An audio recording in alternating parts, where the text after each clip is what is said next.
نحمدہ ونصلی علی رسولہ الکریم اما بعد فاعوذ باللہ من الشیطان الرجیم بسم اللہ الرحمن الرحیم۔ حاضرین و سامعین السلام علیکم ورحمۃ اللہ وبرکاتہ۔ اس وقت ہمارے ساتھ معروف دینی اسکالر مولانا مفتی محمد اسحاق صاحب تشریف فرما ہیں، وہ آپ کی ای میلز کے جواب اب آپ کو دیں گے۔ مولانا صاحب، شہزاد صاحب پاکستان سے لکھتے ہیں کہ سر پر ٹوپی پہننے سے کیا نماز کا ثواب بڑھ جاتا ہے؟ اس کے بارے میں وضاحت فرما دیں۔ یہ جو سمجھا جاتا ہے نا کہ سر پر ٹوپی لینے سے نماز کا ثواب بڑھ جاتا ہے، یہ بالکل دین میں ایک بے بنیاد بات ہے۔ اس کی کوئی دلیل نہیں۔ مرد کے لیے سر کا ڈھانکنا یا ننگا رکھنا بالکل برابر ہی ہے نا، بلکہ امام ابو حنیفہ رحمۃ اللہ علیہ کے کہنے کے مطابق اگر نیت ہو امکان تجرو، عاجزی کی نیت سے آدمی سر سے کپڑا اتار دے کہ کیا میرا وقار اور کیا میری عزت، میں تو خدا کے سامنے سر بھرانا رسوار ذلیل ہو کر پیش ہوں گا، تو کہتے ہیں پھر زیادہ بہتر۔ صحیح بات۔ نہ کراہت سے نہ جیسے ننگا کار نزد یار، اگر عاجزی اور تواضع کی نیت ہے پھر کوئی مکروہ نہیں۔ جی۔ ایک صاحب ایسے بخاری صاحب پوچھتے ہیں کہ مجھے ہسٹری سے پڑھنے کا بہت شوق ہے، تاریخ اسلام پڑھنے کے لیے کوئی مستند کتاب تجویز فرما دیں، اور یہ فرما دیں کہ کہاں سے خریدی جا سکتی ہے۔ تاریخ اسلام پر جو کتابیں لکھی گئی نا، ان میں سے زیادہ جو ہے نا بہتر، خامیاں تو اس میں بھی ہوں گی، حاجی معین الدین ندوی صاحب کی تاریخ اسلام جو ہے نا، کیونکہ ندوہ کا معیار تحقیق کا بہت اچھا ہے، وہ پڑھنی چاہیے۔ دوسروں کی نسبت نہ احتیاط سے انہوں نے لکھی ہے تاریخ اسلام، حاجی معین الدین ندوی۔ میرے بھائی، یہ کتاب آپ کو مکتبہ اسلامیہ فیصل آباد سے ایزیلی مل سکتی ہے، اس لیے اگر آپ خریدنا چاہیں تو مکتبہ اسلامیہ سے رجوع کر سکتے ہیں۔ مولانا صاحب، ایک دوست محمد وسیم صاحب پوچھتے ہیں کہ حضرت عمار والی حدیث کے مطابق دوسرا گروہ تو جہنمی ہے، اور حضرت علی کے قول کے مطابق دونوں گروہ جنتی ہیں، اس تضاد کو کیسے رفع کیا جا سکتا ہے؟ نہ حضرت عمار کی روایت سے یہ ثابت ہوتا ہے کہ دوسرا گروہ جہنمی ہے۔ اس میں یہ بات بیان ہوئی ہے کہ عمار جنہوں کو جنت کی طرف بلاتے ہیں، کیونکہ وہ خلیفہ وقت کی بیعت اور اطاعت کی طرف دعوت دے رہے تھے، اور خلیفہ برک کی موجودگی میں اس کی بیعت اور اس کے ساتھ ہی اطاعت کا تعلق جو ہے یہی جنت کا راستہ، اور دوسرے لوگ بغاوت کی ترغیب دے رہے تھے، تو ظاہر بات ہے کہ جرم ہے، اور جرم کی سزا تو جہنم ہی ہے۔ مگر یہ نہیں ہوتا کہ اگر کسی کے بارے میں کہا جائے کہ اس کی سزا یہ ہے شراب پینے کی یا نماز چھوڑنے کی یا بغاوت کی، تو کرنے والا ضرور ہو جاتا۔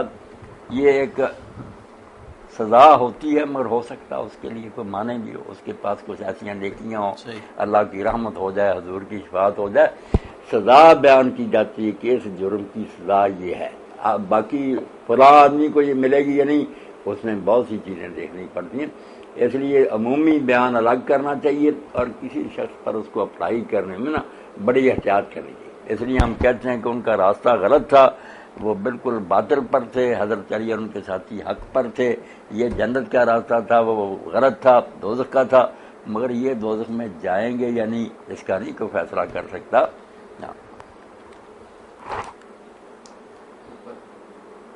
باقی حضرت علی کا جس قول کا حوالہ دیا، وہ کاشف صاحب میرے پاس بیٹھے، ایک مرتبہ ایک عالم دین سے بات ہوئی، انہوں نے کہا کہ اس میں مولانا آگے آتا ہے کہ جو لوگ میرے اور معاویہ کی طرف سے قتل ہوئے وہ تو بے گناہ، مگر معاملہ آ کر پھر اٹک جائے گا مجھ پر اور معاویہ پر، تو وہ پھر عالم دین چڑھ کر کہنے لگے کہ میں اب معاویہ کو دوزخ میں بھیجوں، تو ناراض ہو گیا۔ انہوں نے کہا نہیں، یہ بات نہیں، آپ نے حوالہ تو پورا دینا تھا نا، اتنا لکھ لیا کہ مصنف ابن ابی شیبہ میں کہ میرے اور اس کے مقتول جو ہے نا وہ جنتی ہیں، مگر آگے تھا کہ معاملہ جہاں آ کر اٹکے گا نا وہ میرا اور معاویہ کے، ان میں سے کس نے بھگتنا۔ ایک حدیث کے بارے میں ایک دوست پوچھتے ہیں، ان کا نام سلمان ہے، وہ پوچھتے ہیں کیا یہ حدیث صحیح ہے کہ خوش قسمت عورت وہ ہوتی ہے جس کے ہاں پہلا بچہ ہی لڑکی ہو، اور پیغمبر خدا نے بیٹی کو بیٹے پر کیوں ترجیح دی؟ وہ کہتے ہیں کیا یہ حدیث ہے؟ ایسی تو کوئی حدیث میرے علم میں، باقی جو بچیوں کو برا جانتے تھے نا، جاہلیت کا یہ اثر اب بھی باقی ہے کہ بچی پیدا ہو جائے تو کوئی مبارک نہیں دیتا، اس پر کوئی مٹھائی نہیں تقسیم کرتے، بلکہ غم چھا جاتا پورے گھر پر، ہے تو یہ جاہلیت کے اثرات۔ صحیح۔ ہاں بچی جو نا اللہ تعالیٰ کے رسول نے اس کی بہت قدر بڑھائی کی، اللہ کی رحمت ہے، 3 بچیاں ہو جائیں 2 ہو جائے، آدمی ان کی پرورش کرے، ان کا نکاح کرے، اچھی تربیت کرے تو وہ باپ کے لیے دوست کی طرف سے پردہ بن جائے گا، آڑ بن جائے گی، بہت قدر بڑھائی ہے۔ فہد احمد خان پوچھتے ہیں کہ پچھلی دفعہ رکوع کے متعلق جواب واضح نہیں ہو سکا، اگر صورتحال یہ ہو کہ کوئی نمازی مسجد میں داخل ہو اور اس نے جماعت حالت رکوع میں دیکھی تو کیا وہ وہی نیت باندھ کر رکوع میں چلا جائے اور حالت رکوع میں چلتے چلتے جماعت سے جا ملے؟ کچھ لوگ تو کہتے ہیں کہ یہ حضرت ابوبکر رضی اللہ عنہ کے لیے ہی تھا، پھر حضور نے کہہ دیا تھا کہ دوبارہ ایسا نہ کرنا، مگر صحیح ہے اگر رسول کریم علیہ السلام کے بعد بھی بہت سے صحابہ کرام رضوان اللہ عنہم اجمعین نے ایسا کیا کہ وہ مسجد میں داخل ہوئے اور دیکھا کہ جماعت جو ہے نا رکوع میں چلی گئی تو انہوں نے سب سے پیچھے ہی رکوع کیا اور چلتے آئے پڑھتے آئے اس کو رکعت کو انہوں نے شمار کیا۔ اس لیے علامہ البانی صاحب نے وہ سارے آثار بہت سے سلسلۃ الاحادیث صحیحہ میں جمع کر دی۔ ٹھیک بات یہی ہے کہ جب آدمی آئے دیکھے نا جماعت چلی گئی رکوع میں تو پیچھے سے رکوع کر کے چلتا ہے تو وہ اس کی رکعت بالکل صحیح شمار ہو۔ ایک ساتھی پوچھتے ہیں شہزاد صاحب کیا ٹخنوں سے نیچے کپڑا ہو تو نماز ہو جاتی ہے اور دوران نماز کپڑا سمیٹنا جائز ہے؟ کپڑا جو ہے نا ٹخنوں سے نیچے ہر حال میں، یہ حضور علیہ السلام نے اس کو منع کیا اور یہ فرمایا کہ ٹخنوں سے نیچے جو لباس ہے وہ جہنم میں ہے تو بہت بری بات۔ اس لیے امام ابن حزم جیسے لوگ یہی کہتے ہیں کہ عین حال سے نماز میں وہ خدا کی نافرمانی کر رہا تو کیا نماز اس کی ہوگی، مگر باقی علماء نے یہی کہا کہ یہ گناہ اپنی جگہ ہے مگر نماز ہو جاتی۔ ایک روایت ابو داؤد شریف میں نا کہ آپ نے ایک شخص کو ایسی حالت میں دیکھا تو کہا جا کر وضو بھی کرو نیا اور دوبارہ نماز پڑھو، یہ کوئی اتنی زیادہ قوی نہیں روایت، پرہیز کرنا چاہیے ہر حال میں نا نماز میں یا باہر ٹخنوں سے اوپر ہی لباس رکھنا چاہیے۔ ایک ساتھی کا سوال ہے کہ آپ نے فرمایا کہ شادی شدہ عورت کپڑے نہیں سمیٹنے چاہیے نماز میں، جو ہے نا کپڑوں کو اکٹھا کرتے اوپر اٹھاتے ہیں، یہ نہیں ہونا چاہیے۔ رسول کریم علیہ السلام نے اس سے منع کیا کہ کپڑوں کو نہ سمیٹا کرو، رہنے دو ان کو اسی طرح۔ آپ نے فرمایا کہ شادی شدہ عورت اپنے شوہر کے لیے بمیں بنا سکتی ہے، کیا کنواری عورت بھی ایسا ہی کر سکتی ہے؟ ہماری عورت نے کس کے لیے کرنا، وہ اگر کرے گی لوگوں کو دکھاتی پھرے گی تو گناہ ہی ہوگا۔ وہ اللہ سے دعا کرے اللہ اس کو بہترین خامد دے دے تو پھر اس کے لیے بنے سنورے تو یہ نیکی ہوگی، عبادت ہوگی، پہلے تو فتنہ ہی ہوگی نا وہ لوگوں کے لیے۔ ایک مولانا رضوان احمد صاحب یو کے سے پوچھتے ہیں کہ توکل علی اللہ سے کیا مراد ہے اور اس کی ایک مسلمان کی زندگی میں کیا اہمیت ہے؟ توکل علی اللہ جو ہے نا توحید کا تقاضا، اللہ کو ماننے کا حق اسی صورت میں ادا ہوتا ہے کہ آدمی پھر اس پر مکمل بھروسہ کرے۔ تو توکل میں یہ چیز بھی شامل ہے، چھوٹی نیکی نہیں کہ یہ کوئی نفلی نیکی ہے، دین کی بنیاد ہے کہ اللہ کو اگر مانا ہے تو اس پر پوری طرح اعتماد کرے، اس کی طرف سے جو دکھ سکھ آئے، تکوینی امور پیش آئیں، تقدیر جس کو کہتے ہیں، ایک تو ان پر راضی رہے، گلہ اور شکوہ نہ کرے، دعا کرتا رہے کہ اللہ تعالیٰ میرے حالات درست کر، مگر اگر حالات جو ہے نا ناگوار بھی ہوں تو سمجھے کہ جو کر رہا ہے نا وہ مجھ سے زیادہ بہتر جانتا ہے، جہاں دانت جہاں داستن، جو دنیا کو چلا رہا ہے وہ حکمران زیادہ بہتر جانتا ہے کیا کرنا کیا نہیں کرنا۔ تو توکل اللہ کا ایک تقاضا تو یہ ہے کہ آدمی کو کوئی دکھ سکھ پیش آئے تو ہر حال میں راضی رہے، خوش رہے۔ اور دوسری بات یہ ہے کہ شریعت کے جو احکام اللہ تعالیٰ نے دیے نا ان پر کبھی گرا پیدا نہ ہو کہ یہ حکم دین نے کیوں دے دیا، اس پر کامل اعتماد کرے کہ جس نے حکم دیے وہ بہت دانا ہے، حکیم ہے، اس لیے اس میں مسرت اور بہتری ہے۔ تو تکوینی امور ہوں، تقدیر، اس میں رضا بالقضاء، اللہ کے فیصلے پر راضی ہے، اور شریعت کے جو احکام ہیں ان کے بارے میں دل میں کبھی یہ وسوسہ نہ آئے کہ دین نے یہ کیوں حکم دیا، اس کی بجائے یہ ہونا چاہیے تھا، یہ چیزیں توکل اللہ کے خلاف۔ اگر اللہ پر کامل اعتماد ہے نا کہ وہ ہمارے امور کا اور معاملات کا بہترین وکیل ہے، اس کے سپرد ہیں، ہم نے اس کے حوالے کر دیے، جو کرے ہم اس پر خوش ہی خوش ہیں۔ یہ ایسا سدا بہار پودا ہے جو دریا کے کنارے ہے، جس کو خشکی سالی کا سامنا نہیں، ورنہ اپنی کوشش اور تدبیروں سے چاہے نہ کہ آدمی دکھوں سے نجات پائے تو پریشانی سے نجات نہیں پا سکتا، ساری عمر نہ وہ پریشانی کا شکار رہے گا، غم اور دکھوں میں گرا رہے، سکھ نہیں مل سکتا اس کو۔ سکون اور اطمینان کا یہی طریقہ ہے کہ بس اللہ تعالیٰ جو کرے سمجھ لے کہ اس کی طرف سے جو آتا ہے وہ برا نہیں ہو سکتا، وہ قدوس اور پاک خدا ہے۔ تو یہ توحید کا لازمی تقاضا، اگر توحید پر ایمان ہے تو یہ خود بخود پیدا ہوگا، اور اگر اس میں خامی ہے توحید کا عقیدہ درست نہیں، اللہ کی صحیح پہچان نہیں اسے حاصل۔ رضوان احمد صاحب کا یو کے سے یہ سوال ہے کہ کیمیہ سعادت تصنیف امام غزالی جو ہے اس میں یہ لکھا ہوا ہے کہ مومن دن بھر میں 1 بار، مسلمان 2 بار اور گدھا 3 بار کھاتا ہے۔ کیا رسول خدا نے اپنی ساری زندگی میں دن بھر میں صرف 1 بار کھانا کھایا اور ہمیں بھی ایسا ہی کرنا چاہیے؟ کیمیہ سعادت جو نا امام غزالی رحمۃ اللہ علیہ، امام صاحب صوفی تھے، انہوں نے تصوف کی روشنی میں ایسی باتیں کہی ہیں جن میں ذرا کھانا کھانے سے پرہیز کرنے کی باتیں، نہ یہ حدیث ہے نہ کوئی دین کا حکم ہے کہ 1 ہی بار کھاؤ، آدمی ضرورت کے مطابق کھا سکتا ہے۔ باقی یہ اگر وہ کھانے پینے کوئی شعار بنا رہے کہ بس اور دھندا ہی کوئی نہیں، کھاتے رہو پیتے رہو بچے جانتے رہو، تو یہ بہیمیت ہی ہے، جانوروں جیسی زندگی ہے، پھر انسانیت تو نہیں۔ انسان کو تو چاہیے کہ کھانا اتنا کھائے کہ اس کے جسم کو نہ وہ زندہ رکھے، باقی کھانے کو اپنا نہ شکر بنا لے کہ صرف کھانے پینے سے تروکار رہے، تھوڑا کھائے۔ قلت طعام، قلت منام، قلت کلام، قلت اختلاط انا، یہ 4 چیزیں نا سارے مجاہدے کی جان ہے کہ لوگوں سے زیادہ ملے جلے نہ، فضول باتیں نہ کرے، اور نہ زیادہ کھائے نہ زیادہ سوئے، مناسب حد تک ان چیزوں کو رکھیں۔ 1 سے زیادہ مرتبہ آپ کھا لیا کریں۔ امام غزالی رحمۃ اللہ علیہ بہت نیک تھے، صوفی تھے، مگر ان کے بارے میں یہ بات جو ہے نا، یہ تو مسلمہ کہ علم حدیث میں وہ مفلس ہی تھے۔ احیاء اور علوم الدین میں یا کیمیہ سعادت میں جو حدیثیں دی ہیں نا، ان پر لوگوں نے تخریج کر کے بتایا کہ بہت کم صحیح ہے۔ باتیں ان کی ٹھیک ہیں، درویشی کی ہیں، مگر حدیثیں نہیں ٹھیک۔ انہی صاحب کا سوال ہے، سنا ہے جب سور پھونکا جائے گا تو سب بے ہوش ہو جائیں گے، مگر حضرت موسیٰ علیہ السلام بے ہوش نہیں ہوں گے، اس کی کیا وجہ ہے؟ اس کی وجہ اللہ کے رسول علیہ السلام نے بھی نہیں بیان فرمائی، اس طرح ہی کہا کہ جب سور پھونکا جائے گا تو سب لوگ بے ہوش ہو جائیں گے، سب سے پہلے میں ہوش میں آؤں گا، تو میں دیکھوں گا کہ موسیٰ علیہ السلام عرش کا پایا پکڑ کر کھڑے ہوں۔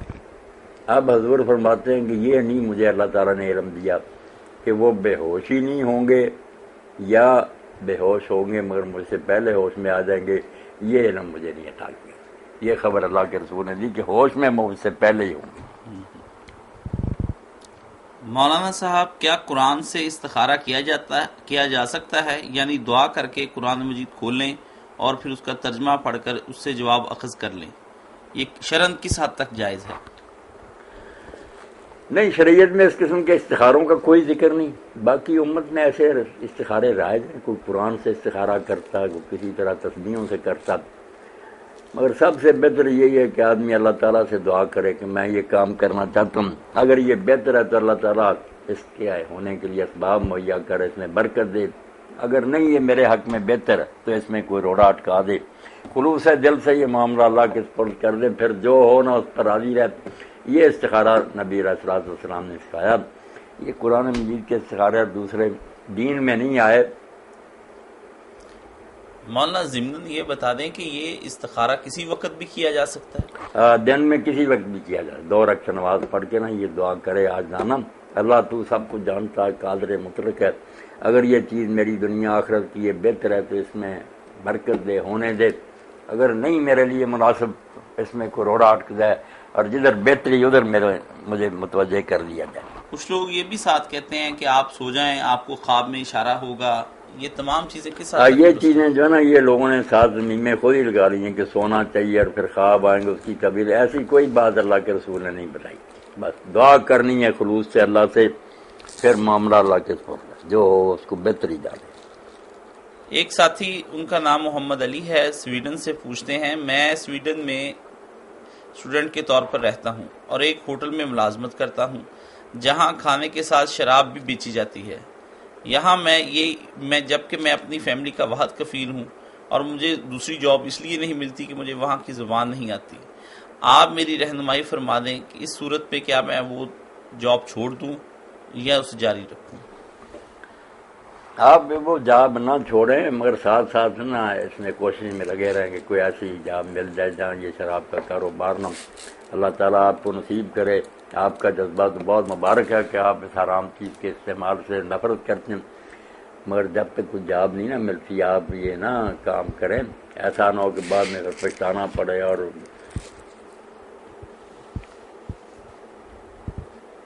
مولانا اللہ تعالیٰ آپ کے لیے حالات بہتر کرے۔ بیرون ملک رہنے والوں کو عموماً یہ پریشانی لاحق رہتی ہے، یا انہیں وہاں شراب بیچنی پڑتی ہے، یا انہیں کچھ اس نسور کا گوشت جس میں برگر وغیرہ میں ڈالتے ہیں۔ یہی دارالکفر میں مصیبت ہے نا۔ تو یہ جو ہمارے دوست صرف اپنی زندگی کی عیش و آرام کے لیے یا تعیشات کے لیے یا سائشات کے لیے دارالاسلام چھوڑتے ہیں اور دارالکفر کی طرف چلے جاتے ہیں، تو یہ شرن اس کی کیا حیثیت رہ جاتی ہے؟ جرم ہی ہے نا، ہونا تو یہی چاہیے کہ دارالکفر میں جو لوگ ہیں وہ ہجرت کر کے دارالاسلام میں آئیں۔ اسلام میں مالک گئے گزرے بھی ہوں گے تو بہرحال ان چیزوں سے تو پرہیز ہوگا کافی حد تک۔ میں دنیا کی خاطر جانا بری بات ہے، رزق تو جو ہے نا آدمی کا پیچھا کرتا ہے، جو قسمت میں وہ آپ کو ضرور ملے گا، جو نہیں نا آپ کہیں چلے جائیں، لکھے لیکھ نہ مٹن ہدایت اللہ پامے لنگ سمندروں پار دیں، آپ کہیں بھی چلے جائیں اگر وہ قسمت میں نہیں ملے گا۔ یہ عقیدہ اور ایمان مسلمان کا ایمان کا جز ہے کہ اللہ تعالیٰ نے جو میرے لیے لکھا نا وہ مجھے ملے گا، جو نہیں لکھا وہ نہیں ملے گا۔ اس لیے جائز طریقوں سے وہ جہاں ہے وہاں ہی کوشش کرے، بالکل ٹھیک ہے۔ مجھے ایک بات یاد آتی ہے کہ ایک آدمی بنارس جانے لگا، ہندوؤں کا وہ بہت بڑا مرکز ہے نا، مندر ہیں بڑے بت ہیں وہاں، تو ایک بزرگ سے جو اس کے مرشد تھے رہبر ان سے ملنے کے اور کہنے لگا مولانا آخری سلام ہے، میں بنارس جا رہا ہوں روزی کے لیے۔ تو بزرگ نے ہی کہا کہ بنارس کے رب کو میرا سلام کہنا۔ تو اس نے کہا توبہ توبہ، بنارس کا رب کو کیا اور؟ انہوں نے کہا بنارس کا رب اور نہ ہوتا تو تم وہاں کیوں جاتے؟ اگر وہاں بھی وہی رب ہے تو یہاں رہ کر نہ اس سے مانگتے کہ میں یہی رہوں گا۔ اس نے توبہ کی کہ میں نہیں ہندوؤں کے گھر میں جاؤں گا۔ اس لیے نا جہاں ہیں آپ پیدا ہوئے وہاں ہی کوشش کریں، انشاءاللہ نا آپ کی نیت نیک ہوگی تو وہاں ہی اسباب مہیا کر دیں، نہ جائے پردیس میں۔ کتنے لوگوں نے دھکے کھائے اور بہت تباہ حال ہوئے، دنیا آخرت دونوں برباد ہوئے۔ ایک دوست ہیں شاہ زیب صاحب دبئی سے، وہ پوچھ رہے ہیں کہ مولانا صاحب میں آپ کا بہت بڑا فین ہوں اور اللہ کا شکر ہے کہ میں آپ کے خطبات عموماً سنتا رہتا ہوں۔ اب مجھے دو طرح کے سوال ذہن میں اچانک آئے ہیں اور وہ ان کے جواب درکار ہیں کہ قرآن کریم میں آتا ہے کہ 7 دنوں اور 6 راتوں میں اللہ تعالیٰ نے زمین و آسمان کو تخلیق کیا، تو اس سے پہلے رب تعالیٰ کہاں تھا؟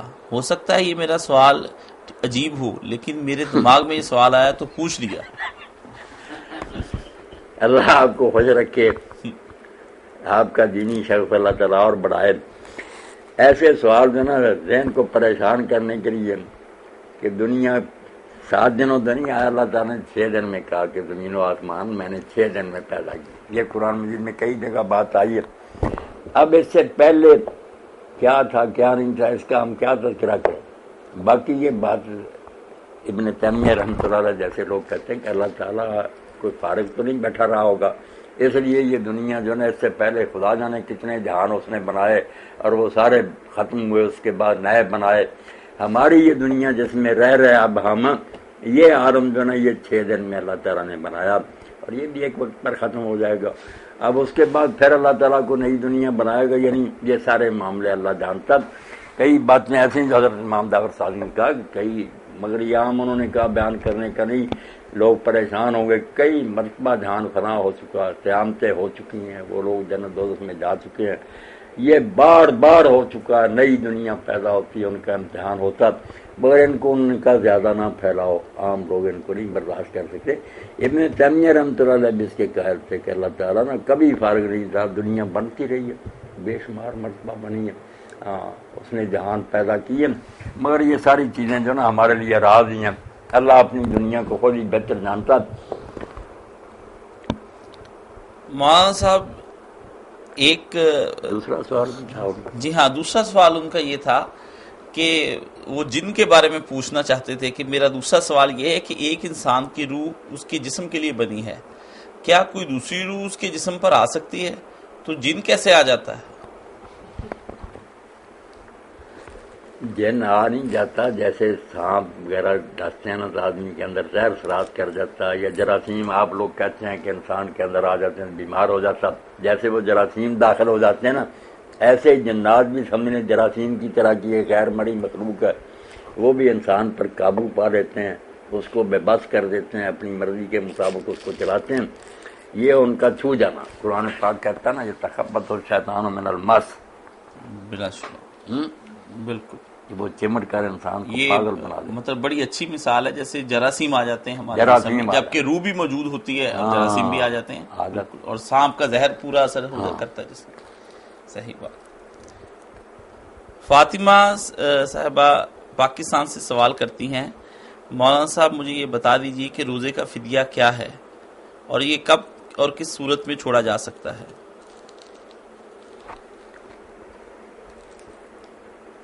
ایسا بیمار آدمی جس کے تندرست ہونے کی کوئی امید ہی نہیں کہ کسی وقت بھی وہ آگے جا کر تندرست ہوگا، اس کے لیے یہ ہے کہ وہ روزہ چھوڑ دے، فدیہ دے دے۔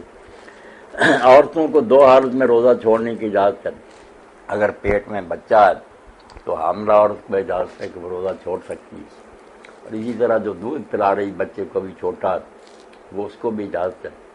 ان سب لوگوں کے لیے پھر فدیہ ہے۔ فدیہ وہی ہے جو آپ چھوٹی عید کے موقع پر صدقہ فطر دیتے ہیں ایک آدمی کی طرف سے 2.25 سر گندم، وہ ایک روزے کا فدیہ ہے۔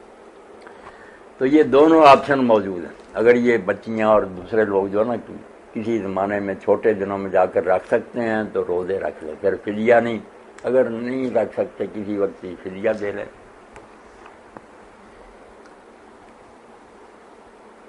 مولانا صاحب ایک سوال ایک خاتون نے بھیجا ہے، صفیہ نام کی خاتون ہیں، وہ پوچھتی ہیں مولانا صاحب ایک حدیث ہے کہ جنت میں آدمی اسی کے ساتھ ہوگا جس سے وہ محبت کرتا ہے، اب میں جنت میں اپنے شوہر کے ساتھ ہوں گی یا اپنے محبوب کے ساتھ؟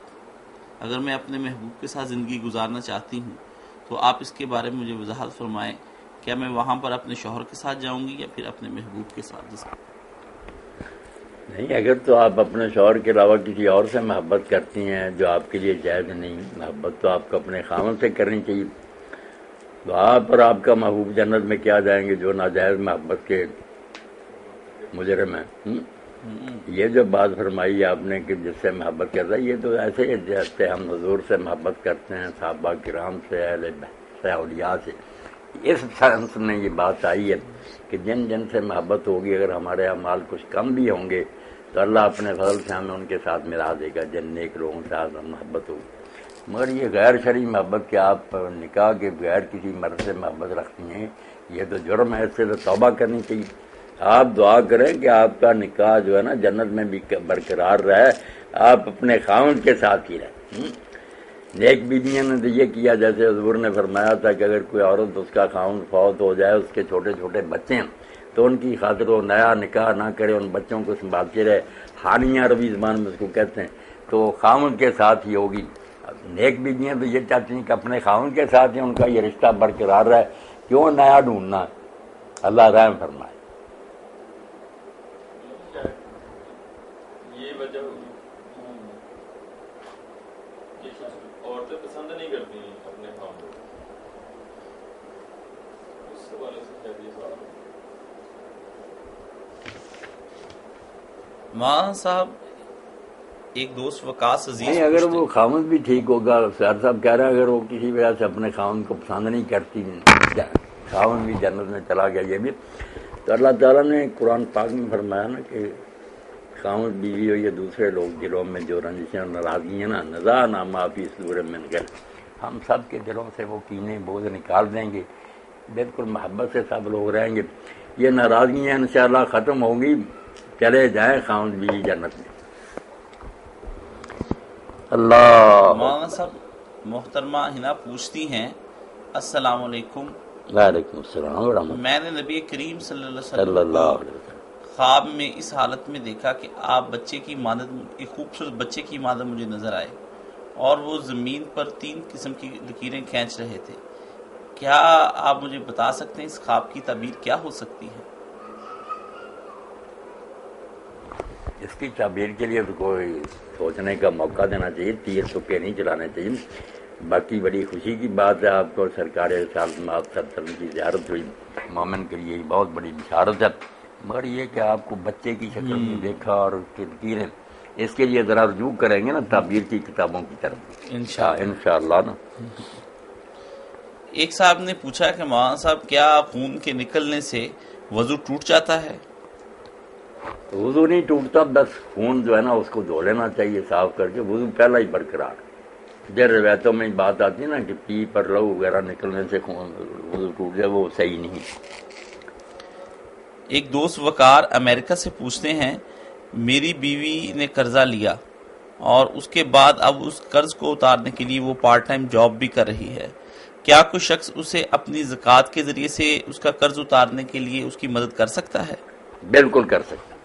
قرآن مجید میں جو مصارف بیان ہوئے نا زکوٰۃ کے، ان میں والغارمین بھی، کہ جو قرض کے بوجھ تلے دبے ہوئے جو لوگ ہیں نا، وہ بے شک کچھ جاب بھی کرتے ہیں، ان کی مدد کرنی چاہیے۔ قرض اتروانا جو ہے بہت اعلیٰ نیکی ہے۔ ایک دوست پوچھتے ہیں سعودی عرب سے کہ السلام علیکم، وعلیکم السلام۔ اسلامی حکومت میں لا کس فرقے کا اپنایا جائے گا؟ ہر فرقہ اپنے آپ کو حق کہتا ہے اور دوسرے کو باطل، یہ کیسے ممکن ہوگا کہ ایک اسلامی حکومت کے بننے کے ساتھ ہی تمام فرقے بھی ختم ہو جائیں گے؟ فرقوں میں جو زیادہ اختلاف ہے نا وہ پرسنل لا میں کہ نماز کیسے پڑھیں، نکاح طلاق وغیرہ تو یہ لوگوں کے ذاتی معاملے ہیں، اس میں حکومت کو دخل دینے کی کوئی ضرورت نہیں، ہر شخص اپنے طریقے پر عمل کر سکے گا، کوئی خرابی نہیں۔ باقی جو پبلک لا ہے نا اس میں انشاءاللہ سارے مل کر فیصلہ کریں گے، بہت کم اختلاف ہے، اور ضرورت جو ہے نا خود ہی ایجاد کی ماں، جب حالات پیش آئیں گے سب کا دماغ درست ہو جائے گا کہ اس سے ملک کا انتظام اچھا چل سکتا، آنے تو دے اسلامی حکومت۔ بلا شبہ۔ مولانا صاحب، امر بالمعروف اور نہی عن المنکر، کیا یہ ہر مسلمان کی ذمہ داری ہے کہ وہ یہ کام کرتا رہے، یا اس کے لیے مخصوص گروہ ہی ہونا چاہیے تاکہ دوسرے شعبوں پر بھی توجہ دی جا سکے؟ نہیں، یہ ہر مسلمان کی ذمہ داری ہے، مگر اس کو صحیح طریقہ سے ادا کرنے کا طریقہ تو یہی ہے سب کی ذمہ داری، مگر جو عملی طریقہ نا وہ یہی ہے، ایک گروہ ہو جس کے پاس اقتدار ہو، صاحب حکومت ہو، مسلمان حکمران، وہ اس کا اہتمام کریں، اور اگر ایسی صورتحال نہ ہو تو ہر شخص اپنی استطاعت کی حد تک ذمہ دار ہے کہ جو اس کے بس میں ہے وہ برائی کے خلاف احتجاج کرے، ٹوکے، کوئی اثر قبول کرے یا نہ کرے، یہ بالکل فرض ہے ہر مسلمان کا۔ جزاکم اللہ حسن الجزا۔ مولانا صاحب بہت شکریہ، آپ نے ان سوالات کے جواب دیے۔ ہم اپنے ساتھیوں کے لیے سے یہ استدعا کرتے ہیں کہ وہ مزید سوال ہمیں بھیجتے رہیں، ہم انشاءاللہ العزیز مولانا صاحب سے اس کے بارے میں پوچھتے رہیں گے۔ اسی کے ساتھ ہم اپنے پروگرام کو ختم کرتے ہیں۔ السلام علیکم ورحمۃ اللہ وبرکاتہ۔ کیا بات ہے؟ چلو نحمدہ ونصلی علی رسولہ الکریم، اما بعد فاعوذ باللہ من الشیطان الرجیم، بسم اللہ الرحمن الرحیم۔ حاضرین و سامعین، السلام علیکم ورحمۃ اللہ وبرکاتہ۔ اس وقت ہمارے ساتھ معروف دینی اسکالر مولانا محمد اسحاق صاحب تشریف فرما ہیں۔ آج مولانا صاحب دراصل ان سوالات کے جواب دیں گے جن کے حوالے درکار ہیں۔ میں مولانا سے بلا تاخیر سوالات کا آغاز کرتا ہوں۔ مولانا صاحب، ایک ساتھی نے سوال کیا ہے کہ نبی کریم صلی اللہ علیہ وسلم کی ایک مشہور حدیث ہے جس میں صحابہ کرام کو کسی جگہ پر جانے کے لیے کہا گیا اور کہا گیا کہ وہ عصر تک وہاں پہنچ جائیں، بعد میں وہاں نماز عصر پڑھنے کا بھی حکم دیا گیا۔ ان صحابہ کے دونوں گروہوں میں اختلاف ہو گیا کہ نماز عصر کے وقت میں اسی وقت پڑھنی چاہیے یا بعد میں جا کر، تو اس بارے میں وہ ساتھی پوچھتے ہیں کہ آخر ان میں سے ایک گروہ تو حق پر ہوگا ہی نا، وہ گروہ کون سا تھا؟ اس بارے میں وضاحت فرما دیں۔ میں حدیث پاک کا متن پڑھ دیتا ہوں جو صحیح بخاری میں ہے، کتاب المغازی ہے، باب مرج النبی صلی اللہ علیہ وسلم من الاحزاب مخرج الی بنی قریظہ و محاصرۃ ایام، کہ رسول اللہ احزاب کی جنگ سے لوٹے تو پھر آپ نے بنو قریظہ کا محاصرہ کیا، کیونکہ انہوں نے بھی اس جنگ میں غداری کی اور کفار کے ساتھ مل گئے۔ تو اس کے بارے میں عبداللہ بن عمر کہتے ہیں قال النبی صلی اللہ علیہ وسلم یوم الاحزاب، کہ رسول کریم علیہ السلام نے احزاب کے دن فرمایا لا یصلی احد العصر الا فی بنی قریظہ، کہ کوئی آدمی عصر کی نماز بنی قریظہ کے علاوہ کسی جگہ نہ پڑھے، اور نکلو عصر وہاں پڑھیں گے۔ فادرک بعضهم العصر فی الطریق، بعض لوگوں کو راستے میں اثر کا وقت آ گیا، وقال عباس ملا نصلی حتی ناتم، تو کچھ نے کہا کہ ہم اثر نہیں پڑھیں گے جب تک وہاں نہیں جائیں گے، حضور نے کہا تھا اس کے علاوہ نہیں پڑھنا۔ وقال عباس بل نصلی لم یرد منا ذلک، بعض نے کہا یار حضور کا منشا تھا کہ جلدی کرنا، اگر جلدی کرنے کے باوجود وقت ہو گیا تو ہم نماز پڑھ لیں گے، حضور کا یہ منشا تھوڑا تھا کہ اگر وقت ہی ہو جائے تو نماز نہیں پڑھنی۔ فذکر ذلک للنبی صلی اللہ علیہ وسلم، تو یہ بات بعد میں نبی علیہ السلام کے سامنے بیان ہوئی کہ کچھ نے راستے میں نماز پڑھنی ہے، کچھ نے ابھی تک نہیں پڑھی۔ ولم یعنف واحد میں، نبی علیہ السلام نے ان میں سے کسی کو برا بڑا نہیں، دونوں کو ضرور سمجھا کہ انہوں نے بھی میرے حکم کی تعمیر کی، انہوں نے بھی بات کی روح کو سمجھا کہ وقت پر تو نماز پڑھنی چاہیے۔ یہ ہے حدیث بخاری شریف کی، باب جو ہے نا مغازی کا 30 نمبر ہے اور 4119 نمبر حدیث۔ آپ نے کسی کو نہیں کہا کہ یہ ٹھیک ہے یہ غلط، دونوں کو کہا کہ ان میں سے کسی نے برا نہیں کیا، انہوں نے لفظوں پر عمل کیا، انہوں نے معنی سوچا کہ مطلب تو جلدی تھا، اگر اس کے باوجود دیر ہوگی تو نماز کیوں لیٹ کرے۔ دونوں گروہ جو ہے نا سچے ہو، اس لیے اہل ظاہر ہوگا کہ ہم تو وہاں ہوتے تو نماز جا کر بنو قریظہ میں پڑھتے، ہم نے نہیں راستے میں پڑھی تھی، وہ اہل ظاہر ہو گئے۔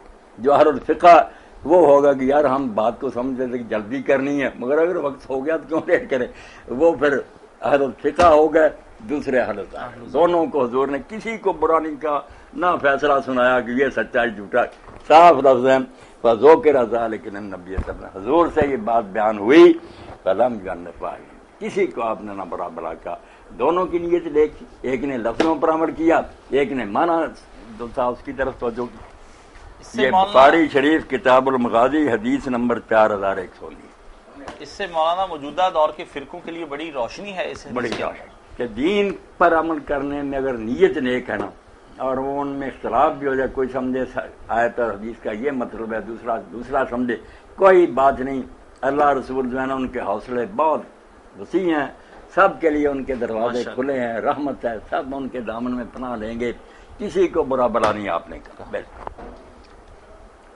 قرۃ العین پاکستان سے یہ سوال پوچھتی ہیں، آپ نے ایک حدیث کے بارے میں فرمایا کہ یہ اس حدیث کا ایک راوی کمزور ہے، حدیث وہ یہ ہے کہ رسول خدا نے فرمایا ہے تم میں سے کوئی آدمی کھڑے ہو کر پانی نہ پیے، جو بھول کر پیے وہ کیا کرے۔ آپ نے کہا اس کا ایک راوی کمزور ہے، وہ راوی کون سا ہے؟ ازراہ کرم حوالہ دے دیں۔ یہ تو پھر کتاب نکالنی پڑے گی، کوئی دوسرا سوال ہے۔ ہاں اس کے بعد دوسرا، جی ہاں وہ کہہ کر کے، تو اس بارے میں دوسرا سوال جو ہمیں، اگر مسلم شریف ہوتی تو پھر پتہ چل کتاب الاشربہ، کتاب الاشربہ بیٹا نکالے نا۔ اتنی دیر میں ہم ایک اور سوال لیتے ہیں اور سوال کہ مولانا صاحب ام سفیان کینیڈا سے پوچھتی ہیں حضرت معاویہ رضی اللہ تعالیٰ عنہ کے بارے میں دو حدیثوں کی کیا حیثیت ہے؟ ایک حدیث میں انہیں کاتب وحی کہا گیا ہے اور دوسری حدیث میں نبی کریم صلی اللہ علیہ وسلم نے دعا کی ہے کہ اے اللہ معاویہ کو ہادی اور مہدی بنا دے۔ ان احادیث کا حوالہ دے دیں اور یہ بتائیں کہ آیا یہ احادیث صحیح ہیں یا نہیں۔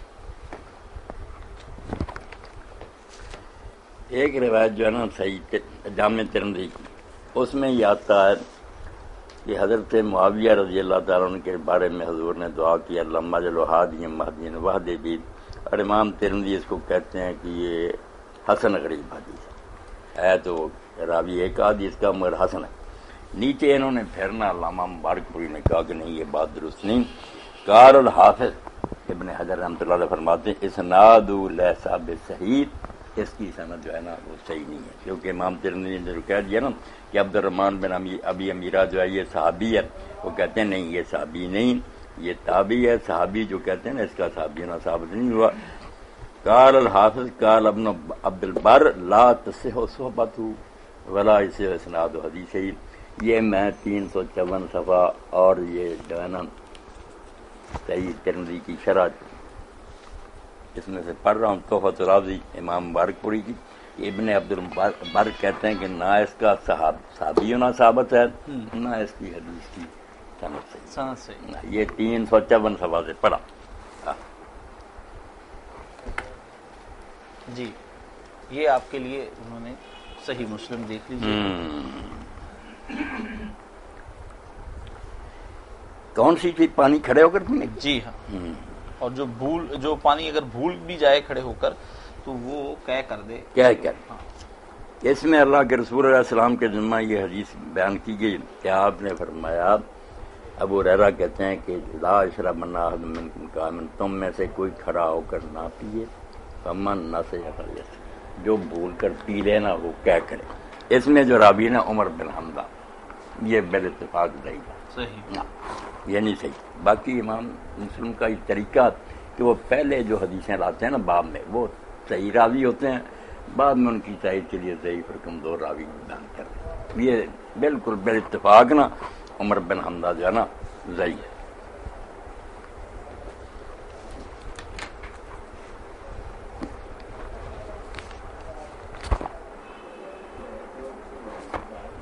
اللہ اکبر، چلو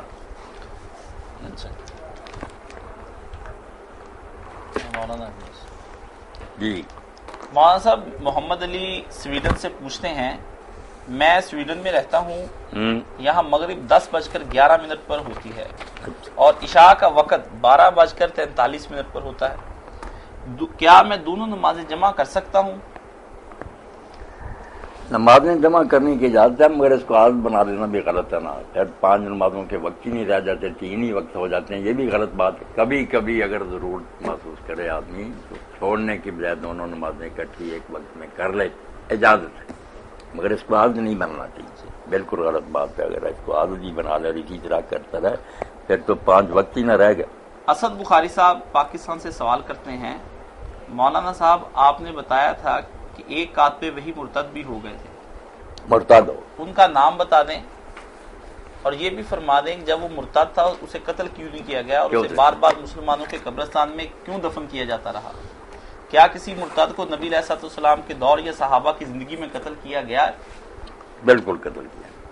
حضور کی زندگی میں نا حضرت معاذ بن جبل جب یمن گئے گورنر بن کر تو انہوں نے ایک شخص کو دیکھا کہ وہ جکڑا ہوا تھا، وہ موسیٰ شریعت میں حاکم تھے، وہاں ان کے پاس پوچھا کیا معاملہ کیا ہے، مسلمان ہوا پھر مرتد ہو گیا، تو آپ نے کہا میں سواری سے نہیں اتروں گا جب تک شریعت کا حکم جاری نہ کروں، تو اس کو قتل کروایا اور بعد سواری سے اترے، اور یہی فرمایا کہ اللہ کے رسول نے فرمایا کہ جو اپنا من بدلا دینہ ہو فقتلہ، جو دین بدلے اس کو قتل کر۔ کاتب کا جو مسئلہ نا یہ صحیح بخاری ہے، 3617 نمبر ہے اس کا۔ حضرت انس فرماتے ہیں کان رجل نصرانی، ایک آدمی عیسائی تھا، فاسلم اسلام لیا، وقال البقرہ وآل عمران، اس نے یہ دونوں بڑی صورتیں بھی پڑھ لی، یاد کر لی، عالم بن گیا۔ فکان یکتب للنبی صلی اللہ علیہ وسلم، اور وہ حضور کے لیے لکھا کرتا، کاتب بن گیا۔ فہذا نصرانی، پھر عیسائی ہو گیا۔ فکان یقول ما یدری محمد الا ما کتبت له، اور یہ بکواس کرنے لگا کہ حضور کو کیا علم ہے، میں جو لکھ دیتا تھا اس کو ہی کہہ دیتے ہیں یہ وہی ہے۔ فاماتہ اللہ، اس کو پھر ان لوگوں نے اللہ نے مار دیا، فدفنوه، لوگوں نے دفن کیا۔ وقد لفظته الارض، صبح زمین نے اس کو باہر پھینک دیا، لے اپنے پیٹ میں قبول کیا، لاش باہر تھی۔ فقالوا هذا فعل محمد واصحابہ، لوگوں نے کہا کہ یہ رسول اللہ اور آپ کے ساتھیوں کا کام ہے کہ انہوں نے اس کی لاش باہر پھینکی ہے۔ لما حرام منهم نبش عن صاحبنا فالقوه، تو جب ان سے بھاگ گیا تو انہوں نے ہمارے آدمی کی قبر نہ کھود کر اس کو باہر پھینک دیا۔ القب فحفروا له فآمكوا، پھر دوبارہ قبر کھودی، گہری کھودی، پاس بہا وقت اللہ، صبح پھر دیکھا کہ زمین نے اس کو باہر پھینک دیا۔ فقالوا هذا فعل محمد واصحابہ، پھر کہنے لگے یہ حضور اور آپ کے ساتھیوں کا کام ہے۔ نبشوان صاحبنا لما حرب منہم، جب ان کے حد سے ہمارا ساتھی بھاگ گیا تو انہوں نے قبر کھودی، فالقوا خارج القبر، باہر پھینکا، فحفروا له وامكنوا في الارض ما استطاعوا، پھر انہوں نے قبر کھودی، بہت گہری کھودی جہاں تک بس میں تھا۔ فاصبح قد لفظت الارض، صبح دیکھا تو پھر زمین نے اس کو باہر پھینکا ہوا، قبول ہی نہیں کیا۔ ففعلم ان ليس من، لوگوں کو پھر پتہ چل گیا کہ یہ انسانوں کا کام نہیں، اللہ کی طرف سے پر مار پڑی، فالقوا، پھر انہوں نے پھینک دیا۔ یہ ہے جو کاتب وحی مرتد ہو گیا، عیسائی ہو گیا۔ اب اس میں بعض لوگ سوال کرتے ہیں اس کا لکھا لمحہ کے فرض میں یہ نہیں پتا چلا کہ اس کا نام کیا تھا، مگر کہتے ہیں مسلم کی روایت میں یہ ابن حجر رحمۃ اللہ فتح الباری میں کان من رجل من بنی نجار، کہ جو مدینہ کا قبیلہ بنو نجار تھا نا اس میں تھا وہ۔ فن ترک، یہ جو ہے کہ اس کو قتل نہیں کیا حضور نے، یہ بھی سوال میں نے پڑھا تھا نا کسی نے کیا کہ کیوں نہیں قتل کیا کئی مرتد جو ہے، تو جب ایک شخص بھاگ ہی گیا اسلامی حکومت سے اور کسی دوسرے علاقے میں چلا گیا تو پھر تو ہماری ذمہ داری نہیں کہ وہاں سے اس کو ڈھونڈتے ہم تعالیٰ کا ہارے من بھاگ گیا، حتی لحق بہل کتاب، یہودیوں کے ساتھ عیسائیوں کے مل گیا، ورا وہ انہوں نے اس کو بہت اچھالا کہ دیکھو حضور کا کاتب تھا یار، یہ بتا رہا کوئی وہی نہیں جو ہم کہتے تھے. اس میں میرا خیال ہے فترہ کو منبوذا، بعد میں روایت میں آتا کہ لوگوں نے پھر ویسے ہی اس کو پڑا ہوا چھوڑ دیا، دفن نہیں کیا، چونکہ نے قبول ہی نہیں. اس روایت میں چونکہ آتا ہے کہ اسے کیوں مسلمانوں کے قبرستان میں دفنایا جاتا رہا، دفنانے سے لوگوں نے سمجھا شاید وہ مسلمانوں کے ساتھ تھا، حالانکہ دفنانے کا طریقہ یہودیوں اور نہیں، عیسائیوں میں بھی مسلمانوں کے قبرستان میں نہیں، جہاں وہ دفع ہو گیا تھا نا وہ عیسائی اپنے قبرستانوں میں دفن کرتے ہیں. صحیح مسلمانوں نے آدھا نسلان عیسائی ہو گیا حتی لحق بہل کتاب، ان کے ساتھ جا کر شامل ہو گئے. تو جو ہمارے علاقے سے نکل جائے ہم اس کا پیچھا تو نہیں کرتے کریں گے کہ دفعہ کہاں ہوگی، اگر اسلامی حکومت میں رہے گا مرتد ہوگا قتل ہو جائے گا، اور اگر وہ دارالکفر میں چلا جاتا ہے تو اسے پھر نہیں اس کو پکڑنے کی ضرورت نہیں، دفعہ ہو گیا ہمارے علاقہ سے. صحیح. اس سے یہ بھی پتا چلا کہ جو بعض لوگ کہتے ہیں نا فلاں کاتب بھئی تھا، وکانا یکتب النبی، حضور علیہ السلام کے کاتب ہی تھا، وہ مرتد ہو گیا. کئی جو ہے نا ایسے لوگ جو کاتب بھئی سچے تھے مرتد ہوئے، ان میں سے بھی ہے. اور ایک عبداللہ بن سعد بن نبی سرا جو حضرت عثمان رضی کا ماں شریک بھائی تھا، بعد میں ان کے زمانے میں گورنر بھی مصر کا بنا، وہ بھی اسلام لایا، کاتب بھئی بنا، مگر پھر مرتد ہو. اس کو پھر حضور نے فرمایا کہ جہاں پاؤ قتل کرو، مگر حضرت عثمان رضی نے پناہ دے دی اس کو، سادہ آدمی سے ان کے پاس چھپ گیا، انہوں نے پناہ دے دی. کئی دن مسلمان ڈھونڈتے رہے، پھر حضور کے پاس لے آیا کہ یا رسول اللہ اس کی توبہ قبول کرے. تو آپ نے فرمایا اچھا بھائی یہ مسلمان ہو گیا، مگر بعد میں بھی حضرت عثمان رضی کے زمانہ میں جب اس کو گورنر بنا دیا، اس نے ایسے کام کیے کہ حضرت عثمان رضی کے خلاف دنیا ہوگی اس کی شرارتوں کی وجہ سے. یہ عبداللہ بن سعد بن ربی سرانم اس کی یہ حرکت، یہ بھی کاتب بھائی مرتد ہو گیا. مولانا صاحب ایک سوال ہمارے ایک دوست نے بھجوایا ہے، وہ پوچھتے ہیں کیا قادیانیوں کا ذبیحہ حرام ہے؟ ایک کیا قادیانی اہل کتاب ہیں، اور کیا قادیانیوں کے گھر کا پکا ہوا کھانا یعنی گوشت وغیرہ جائز ہے یا نہیں؟ قادیانی اہل کتاب نہیں، مرتد ہیں. اہل کتاب صرف یہود اور نصارہ ہیں، باقی امتیں جو نا ان کے پاس کوئی ثبوت نہیں کہ وہ آسمانی کتاب میں. ہمارا خیال یہ کہ ان کے پاس ہی کتابیں آئی ہوں گی، مگر جن کتابوں کو اللہ نے اپنی کتاب مانانا صرف یہود نصارہ کی تورات دی ہے، یہ اہل کتاب قادیانی مرتد. باقی ذبیحہ جو ہے نا اس کے بارے میں سمجھتا ہوں کہ ذبیحہ ہر ایک کا حلال ہی ہے، اگر اللہ کا نام لے کر دعا کرے. اس کے لیے جو شرط ہے نا کہ مسلم ہی کرے یا فلاں، یہ کوئی ایسی کوئی وزنی بات نظر نہیں آتی. جیسے مولانا وحید عثمان یہ کئی نیک لوگوں نے کہا نا کہ ذبیحہ کوئی بھی کرے ایک طرح رگیں کاٹے اور بسم اللہ کہے، اللہ کا نام لے، وہ حلال ہی حلال ہے. یہ بات درست ہی معلوم ہو، درست ہیں کافر بے دین مرتد. کیا نابالغ لڑکے کی امامت جائز ہے؟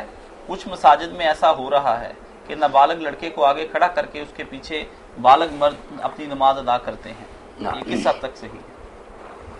اچھا، نابالغ لڑکے کی ہم جو ہے نا صرف ایک ہی مثال ملتی ہے کہ ایک قبیلے کے لوگ جو تھے نا ان میں ایک بچہ تھا جو مسافر آتے حضور کے پاس سے، وہ ایسے سناتے تو وہ یاد کرتا رہا. جب وہ قبیلہ مسلمان ہوا تو انہوں نے کہا یار امامت سے پھر وہی کرائے گا جس کو شاید، تو بچہ ہی 6-7 سال کر رہا، وہی ان کی امامت کراتا رہا. مگر اس میں یہ نہیں آتا کہ حضور کو انہوں نے اطلاع دی یا پوچھا. اس لیے امام ابن اعظم اور حنفی جو کہتے ہیں نا کہ امامت بالغ کو کرانی چاہیے، چھوٹے بچوں کو نہیں کرانی. جب چھوٹے بچوں کو جماعت میں بھی حکم ہے کہ پچھلی صفوں میں کھڑے ہو، مردوں کے ساتھ کھڑے نہ ہو، تو صحیح بات یہی معلوم ہوتی ہے وہ ضرورت کے مطابق اگر ہوتا رہا نا، اس کو قانون نہیں بنانا. منصور صاحب UAE سے پوچھتے ہیں کہ میں نے اذان مغرب سنی اور جلدی سے مسجد کی طرف چل پڑا، وہاں پہنچا تو نماز مغرب ہو رہی تھی، میں جا کر نماز میں شامل ہو گیا. دوسری رکعت میں یاد آیا کہ میرا وضو نہیں ہے، میں نے شرم کے مارے نماز نہ توڑی اور نماز پوری پڑھ لی. بعد میں نے وضو کیا اور نماز دہرائی، لیکن دل میں کھٹکا ہے کہ آخر میں نے گناہ کیا، اس کا کفارہ کیا ہے؟ کفارہ تو کیا ہونا، مگر آپ نے بہت برا کیا. جب آپ کو پتہ چل گیا کہ میں باوضو نہیں ہوں تو آپ اسی طرح نماز پڑھ کے رہے تو بہت بڑے گناہ کی بات. نماز تو باوضو ہونی چاہیے. اللہ تعالیٰ آپ کو معاف کرے، آئندہ ایسی حرکت سے باز رہیں. باقی کفارہ کوئی نہیں، اللہ سے معافی مانگے. معافی سے.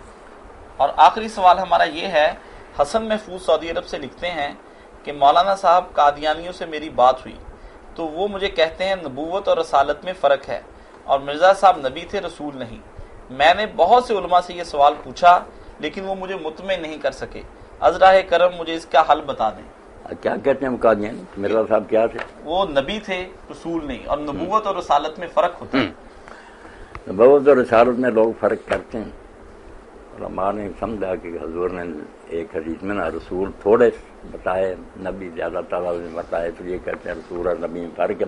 اور اللہ تعالیٰ بھی جو کہتا ہے قرآن میں کہ میں رسول ہیں ولا نبی، نہ ہم نے کوئی رسول بھیجا اور نہ کوئی نبی، دو لفظ فرمائے نا، پتہ چلا کہ واقعی دو الگ الگ عہدے ہیں، رسالت الگ ہے، نبی الگ ہے۔ مگر وہ فرق یہ نہیں جو انہوں نے بنا لیا، وہ فرق یہ ہے کہ رسول جو ہوتا نا اس کی ذمہ داری بہت نازک ہوتی ہے، وہ اس وقت بھیجا جاتا ہے جب اس قوم پر حجت تمام ہو جاتی، آخری چانس ہوتا، اس کے بعد یا وہ ایمان لائیں یا پھر وہ اگر مسلمانوں کی تعداد زیادہ تو مسلمانوں مجاہدوں کی تلوار سے قتل ہوں گے، ورنہ اللہ تعالیٰ عذاب نازل کے وہ قوم بچ نہیں سکتی جس میں رسول کی بعثت ہو جائے۔ نبی جب آتے رہتے ہیں، نبی قتل بھی ہو جاتے ہیں، ان کے بعد بھی سلسلہ چلتا رہتا، ایسا نہیں ہوتا کہ آخری موقع دیا جائے اس قوم کو، رسول بالکل آخری بات ہوتی ہے۔ باقی یہ نہیں فرق کہ رسول جو ہے نا ہر کوئی بن جائے یا نبی بن جائے، وہ عہدے دونوں ہی ختم۔ جب نبی ختم ہو گیا خاتم النبیین تو رسول تو اپنے آپ ہی ختم ہے۔ رسول تو اس سے بھی خاص تھے نا، نبی ہوتے تھے، ایک ٹائٹل اور ہوتا تھا کہ نبی ہیں اور آگے رسالت بھی ہے کہ آخری موقع اللہ دے رہا، اس لیے یہ نہیں کہ ہم نبی ہیں رسول نہیں، رسول نبی تو ہوتا ہی ہوتا ہے، ایک تمغہ اور اس کے ساتھ ہوتا ہے کہ نبی ہے اور ساتھ رسول بھی ہے، آخری موقع ہے، سمجھنا تو سمجھ۔ اس لیے یہ جو کہتے ہیں نا کہ مرزا صاحب یہ نہیں فلانی، بالکل بکواس کرتے ہیں، اور اللہ پناہ دے ان قادیانیوں کو، اللہ ہدایت دے۔ مرزا صاحب تو اس قابل ہی نہیں تھے کہ انہیں کوئی اچھا عالم بھی سمجھا جائے، نہ کوئی ان کے پلے علم تھا، جہالت کی باتیں ان کی ایسی کھلی انجن سے نہ ہر شخص واقف، اور ان کی سادگی ہے بیچاروں کی کہ جس کو جب پیروں کو لوگوں نے خدا بنا لیا، مرزا صاحب تو مناظر چلاک آدمی تھا، ان کو اگر نبی بنا بیٹھے سادہ لوگ کیا گلا کریں، یہاں خدا ماننے والے ہیں کہ یہ بندے کی شکل میں پیر خدا ہے، اس امت کا کیا کریں۔ یہاں ایک بات جو درمیان میں آئی نا، یہ حوالہ دینا ضروری، کہ لوگ جو پڑھ لیتے ہیں نا، یہ حضرت معاویہ رضی کے بارے میں جو روایت تھی نا، اس میں انہوں نے صاحب تحفۃ راوی، ایک تو سعید بن عبدالعزیز راوی احادی مہدی والی، جس کو کہا کہ یہ آدمی اچھے تھے مگر اختلاط آخر عمر میں جا کے نا ان کا حافظہ نہیں ٹھیک رہا تھا، مختلف تھا، گڑبڑ۔ اور دوسرا جس صحابی کا حوالہ نا کہ عبد الرحمن بن ابی امیرہ یہ بیان کرتے ہیں، اس کا کہا کہ قال ابن عبد البر لا تصح صحبتہ ولا یصح اسناد حدیث، نہ اس کا صحابی ہونا صحیح ثابت ہوا تابعی، اور نہ اس روایت کی سند صحیح ہے کوئی۔ اور آگے جو لکھا نا بہت عمدہ ہے، یہ فتح الباری کا حوالہ ہے، تحفۃ الراضی کے صاحب نے بھی اس کو نقل کیا کہ لوگوں نے اس کی شان میں کئی حدیثیں بنا دی۔ اعلم ان قد ورد فی فضائل معاویہ حدیث کثیرہ، سن لو حضرت معاویہ کی شان میں بہت حدیثیں لوگوں نے بیان کر دی، کتابیں بنا دی، لیکن لیس فیہا ما سے من طریق الاسناد، مگر سند کے لحاظ میں ان میں سے ایک بھی صحیح نہیں۔ وبذالک جزم اسحاق میں راہ و نسائی وغیرہ، یہ بڑے بڑے عالموں نے وضاحت کر دی ہے کہ جتنے مرضی دفتر کاڑے کرتے رہیں کوئی شان نہیں اس کی تھی۔ وقد صنف ابن ابی عاصم جزءا فی مناقب وکذالک عمر غلام سالم ابو بکر نقاش، ان لوگوں نے جن کے نام لیے نا حضرت معاویہ کی شان میں رسالے اکٹھے کیے کہ یہ بھی حدیث ہے، یہ بھی۔ وأورد ابن جوزی فی الموضوعات بعض الاحادیث التي ذکروا، ابن جوزی نے اپنی کتاب میں ان میں سے کچھ حدیثیں اپنی موضوعات کی کتاب میں ذکر بھی کی۔ ثم ساقہ اسحاق میں راہ ہوا ہے انہ قال لم یصح فی فضائل معاویہ شیء، بعد میں ابن جوزی نے امام اسحاق میں راہ ہوا کے حوالہ سے لکھا کہ حضرت معاویہ کی فضیلت میں کوئی شے ثابت نہیں، بالکل یہ جھوٹی بات ہے۔ واخرج ابن جوزی ایضا من طریق عبداللہ بن احمد بن حنبل سالت ابی ماتقول فی علی معاویہ، بہت ضروری حوالہ اس لیے نقل کرا رہا ہوں، فتح الباری نے لیا ذکر معاویہ، اور یہ توحد امام احمد ابن حنبل کے بیٹے عبداللہ نے پوچھا ماتقول فی علی معاویہ، کہ ابا جی آپ علی اور معاویہ کے بارے میں کیا کہتے ہیں فاترہ کا؟ تو دیر تک امام احمد بن حنبل نے سر جھکایا، ثم قال، پھر فرمایا بیٹا علم ان علی کان کثیر العذاب، کہ علی بدقسمتی تو اس کے دشمن بہت ہو گئے، مسلمان جو ہے نا بہت دشمن بن گئے، ففتش اعداؤہ لہ عیبا، تو دشمنوں نے بڑی تلاش کی کہ علی کا کوئی عیب نہ ڈھونڈے، فلم یجدوا، انہیں اس کا کوئی عیب نہیں ملا، فحمد اللہ رجل قد حاربہ فاترہ کان منہم لعلی، تو پھر انہوں نے یہ مکاری کی کہ جو آدمی حضرت علی سے جنگیں لڑتا رہا نا اس کو انہوں نے مکاری سے اتنا اچھالا، اس کی شانیں بیان کی کہ علی کیا ہے، معاویہ جیسا ہی ہے نا، فاشار بہذا را مختلق معاویہ من الفضائل، تو یہ بات کیا کرے امام احمد بن حنبل نے یہ اشارہ کیا کہ معاویہ کی جتنی شانیں گھڑی ہیں علی کے برابر کرنے کے لیے ممن لا اصل لہ، ان کی کوئی حقیقت نہیں، یہ مکاری ہے، سیاسی چال ہے، قضا فی الفتح، جیسا کہ فتح الباری میں ہے۔ یہ 354 355 صفحہ تحفۃ الرازی امام عبد الرحمن المبارک پر اہل حدیث چوتھی جلد، اور یہ فتح الباری میں بھی جہاں ذکر معاویہ باب وہاں امام نے یہ کھول کر لکھا۔ اب یہ جو کہہ دیتے نا کہ عبد الرحمن بن ابی امیرہ، جس کو یہاں کہا کہ نہیں یہ صحابی نہیں، اس کا صحابی ہونا ثابت نہیں، جس نے حاجی مادی کے روایت کہتے نہیں، یہ صحابہ جو لکھی نا ابن حجر نے صحابہ پر، اس میں بہت سی روایتیں دی ہیں جس سے ثابت کیا کہ نہیں یہ صحابی ہے، نہیں یہاں کا صحابی نہیں فتح الباری، وہاں کا صحابی ہے۔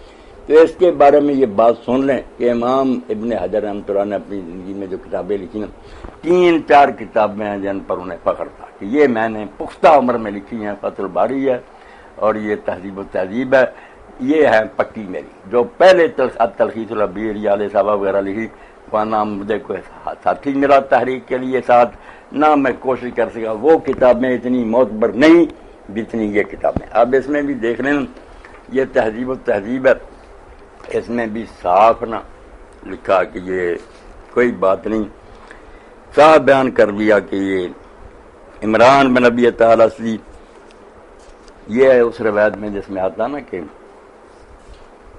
یہ کاتب وحی تھا فلاں، سب رد کیا، کچھ نہیں، لیسا بذاک و ضعیف، ابن حبان وغیرہ نے صرف کہا قال ابو زرع لین، قال ابو حاتم والنسائی لیسا بالقوی۔ ایسے ہی نا لوگ ہیں جن کی روایتیں لوگ دیتے رہتے ہیں، حقیقت نہیں ان کی کچھ۔ مرتد کے بارے میں جو میں نے حوالہ دیا نا کہ حضرت معاذ بن جبل سواری سے ہی نہیں اترے، جب ابو موسیٰ اشعری کے پاس یمن میں گئے نا نہیں اترے، بتایا کہ کیوں باندھا ہوا، انہوں نے کہا مرتد ہو گیا۔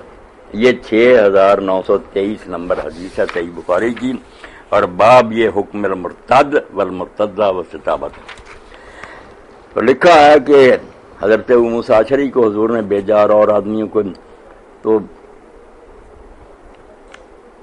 اچھا ثم اتبع معاذ بن جبل، بعد میں حضور نے پھر ابو موسیٰ کے بعد معاذ بن جبل کو وہاں بھیجا، فلما قادم علیہ، جب حضرت معاذ وہاں پہنچے، القالو بسادہ، تو حضرت ابو موسیٰ اشعری نے ایک نا سرانہ رکھا، قال انزل کا اترو فاذا رجل عند موسیٰ، تو حضرت معاذ نے دیکھا کہ اس کے پاس ایک آدمی باندھا ہوا تھا، قال معاذ، کہا یہ کیا ہے معاملہ، قال کانا یہودین ثم اسلم ثم تاب، یہ یہودی تھا پھر اسلام لایا پھر یہودی ہو گیا، قال اجلس، تو بعد میں حضرت موسیٰ نے کہا کہ تشریف لائیں بیٹھیں، قال لا اجلس حتی یقتل، حضرت معاذ نے کہا میں نہیں بیٹھوں گا جب تک یہ قتل نہ کر لیا جائے، قضاء اللہ و رسول 3 مرات، اور 3 بار یہ فرمایا کہ یہی اللہ رسول کا فیصلہ، فامر بہ قتل، تو حکم دیا اور وہ قتل کیا گیا۔ یہ حضور کی زندگی میں جب گورنر ہو کر گئے جی، اور حضرت علی رضی اللہ عنہ کے زمانے میں جو لوگ بے ایمان ہو گئے کہنے لگے آپ ہی خدا ہیں، ہوتے علی رضی اللہ عنہ بے زناد کا پہاڑا کا زندگی لائے گئے بے دین، تو آپ نے جلا ہی دیا ان کو۔ فبلغ ذلك ابن عباس فقال لو كنت انا لم احركم لنهي رسول الله لا تعذبوا بعذاب الله، جب حضرت ابن عباس کو یہ خبر ملی کہ حضرت علی نے جلا دیا تو انہوں نے کہا میں اگر ہوتا نا جلاتا نہ، کیونکہ حضور نے کہا کہ اللہ والا عذاب بندوں کو نہ دو، آگ والا، فلا قتل تم نے قول رسول اللہ صلی اللہ علیہ وسلم، آگ کی بجائے میں انہیں تلوار سے قتل کرتا، کیونکہ رسول اللہ نے فرمایا من بدل دینہ فقتلوہ، جو دین بدلے اس کو قتل کر۔ اس مسئلے میں ابن عباس رضی اللہ تعالیٰ عنہ کی یہ جو رائے ہے کہ خلیفہ راشد نے ایک اسلامی قانون کے مطابق جو فیصلہ کیا ہے، کیا وہ رائے اور فیصلہ آپس میں ٹکراتے نہیں؟ جب پڑھتے ہیں نا سارے معاملات تو اس طرح نہیں انہیں آگ میں جلایا کہ آگ جل رہی تو اس میں پھینک دیا. یہی ہے حضرت معاذ بن جبل نے بھی اس کو قتل کیا، وہ بھی بعد میں جلا دیا. لاشیں جلائی ان کی عبرت کے لیے کہ لوگ کانپ جائیں کہ ان لوگوں کا حشر کرنا ہے، دفن کے بھی لائق نہیں، پہلے قتل. زندہ نہیں جلایا. زندہ. اللہ اکبر. تو یہ یاد رکھیں کہ ابن حجر رحمۃ اللہ علیہ کی کتابوں میں سے فتح الباری، تہذیب التہذیب، مشتبہ اور یہ جو کہتے ہیں نا تخلیق التعلیق، یہ ہیں کتابیں جن پر انہوں نے فخر کیا کہ آخر عمر میں نے لکھی ہیں. ان پر مجھے اعتماد ہے. جو باقی لکھی نا حسابہ اور یہ ابتر اس وقت مجھے نہ کوئی معاون ملا نہ میں خود زیادہ چھان بین کر سکا. بڑی پتے کی بات ہے. اسی کے ساتھ مولانا میں آپ سے ایک چھوٹی سی گزارش یہ کروں گا کہ ہر سوال کے شروع میں آپ کے لیے سلام بھی آتا ہے اور تحسینی کلمات. وعلیکم السلام ورحمۃ اللہ. میری طرف سے ہم سب بھائیوں کو نام بنا سلام احسانوں گلے تنا سلام ہزار. جو میرے بھائی بہن مشرق مغرب میں مجھے سلام کہہ رہے نا، میری طرف سے ان سب کے لیے سلام ہے. میں ان کے لیے دعا گوں. وعلیکم السلام ورحمۃ اللہ وبرکاتہ. اللہ انہیں خیر سے رکھے، میرا اور ان کا انجام بخیر کرے. زندہ رہیں تو اسلام پر رہیں، موت آئے تو اللہ کے رسول کے دین پر آئے. نکل جائے دم تیرے قدموں کے نیچے، یہی دل کی حسرت، یہی آرزو ہے.